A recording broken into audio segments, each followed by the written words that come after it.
तुम्ही म्हणजे त्याला डिवचलं त्यामुळे ते तुझ्या मागं लागलं म्हणले. मग त्यांनी फोन लावले ते डायरेक्ट म्हणले बाबा तू खायची प्यायची वस्तू म्हणले कुठं झाडापाशी घेऊन बसला होता का. त्यांनी नाही म्हणजे. मग ते हा नॉनव्हेज होता आमच्याकडं.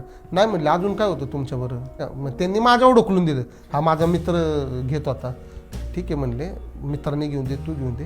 मग ती वस्तू फेकणारा तूच होता ना म्हणले. ह्यांनी काय केलं पिऊन झाल्यावर बॉटल अशी फेकायची म्हणून फेकली तर ती एका झाडाला आदळली होती. तर त्यांनी डायरेक्ट सांगितलं की तुमचं जे आउटचं गेट आहे तिथून तुम्ही बाहेर गेले एका जागी बसले तिथं झाडं होती त्या झाडावर तू फेकली का नाही म्हणले बॉटल. त्याला हा फेकली. त्या झाडावर ती बाई होती म्हणजे ती काय म्हणतात त्याला आत्मा होती म्हणले आणि ती तुझ्या मागे लागली. स्थान होतं तिकडे. हा स्थान होतं आणि ते म्हणजे काय तुम्हाला त्रास देणार नव्हतं. तुम्ही म्हणजे त्याला डिवचलं त्यामुळे ते तुझ्या मागे लागलं म्हणले. हा व्हिडिओ पूर्ण पाहण्यासाठी बायोमध्ये लिंक दिलेली आहे. लिंकवर क्लिक करा आणि मिस्टर टॉक्स युट्यूब चॅनलला जाऊन पूर्ण व्हिडिओ पहा.